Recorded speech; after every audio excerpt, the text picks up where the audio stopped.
itu mazhab? Mazhab adalah aliran atau metode dalam memahami dan menetapkan hukum Islam berdasarkan Al-Quran, hadis, ijma, dan qiyas yang dikembangkan oleh imam-imam besar dan para ulama. Perbedaan mazhab terjadi karena adanya perbedaan metode dalam menafsirkan dalil, bukan karena perbedaan ajaran pokok Islam. Itulah mengapa banyak sekali mazhab-mazhab yang ada di dunia. Tetapi di sini saya akan membahas 4 mazhab besar.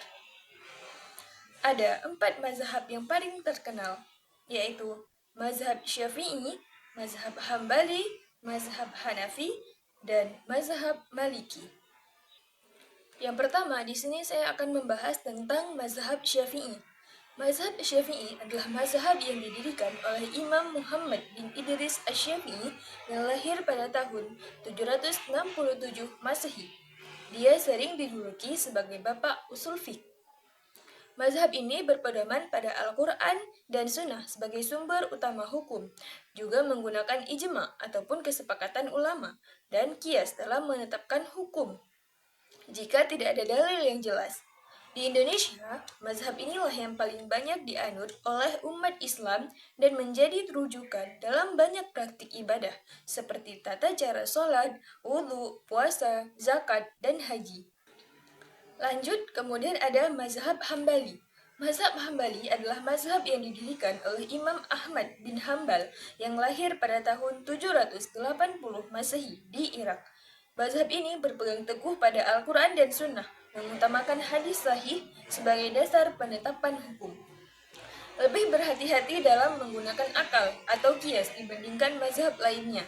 Mazhab ini juga sangat menjaga keaslian dalil dalam menetapkan hukum Islam. Kemudian, ada mazhab Hanafi. Mazhab Hanafi adalah mazhab yang didirikan oleh Imam Abu Hanifah An-Nu'man bin Thabit yang lahir di Kufah, Irak pada abad ke-8 Masehi. Mazhab ini adalah mazhab fikih yang paling tua di antara mazhab lainnya. Mazhab ini juga berpedoman pada Al-Quran dan hadis, menggunakan qiyas dan istihsan dalam menetapkan hukum. Dikenal lebih fleksibel dalam menghadapi persoalan baru selama tetap sesuai dengan syariat. Yang terakhir ada mazhab Maliki. Mazhab Maliki adalah mazhab yang didirikan oleh Imam Malik bin Anas.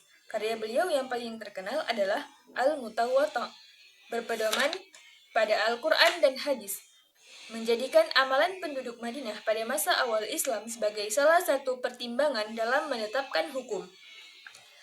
Karena dianggap mencerminkan praktik yang dekat dengan ajaran Nabi Muhammad SAW. Menggunakan ijma dan qiyas dalam menetapkan hukum, dan dari mazhab inilah tradisi keilmuan dan praktik masyarakat Madinah dalam menetapkan hukum Islam. Demikianlah penjelasan singkat saya terkait tentang 4 mazhab besar yang terkenal. Ingat, Islam mengajarkan bahwa kemuliaan seseorang tidak diatur, tidak diukur dari harta, kedudukan, atau keturunannya, melainkan dari ketakwaan, akhlak mulia, serta manfaat yang ia berikan kepada sesama. Dalam sebuah hadis, dikatakan bahwa sebaik-baik manusia adalah manusia yang paling bermanfaat bagi manusia lainnya. Demikianlah presentasi dari saya. Semoga bermanfaat. Lebih dan kurang saya mohon maaf. Wasikum wa nafsi bitaqwallah. Wassalamualaikum warahmatullahi wabarakatuh.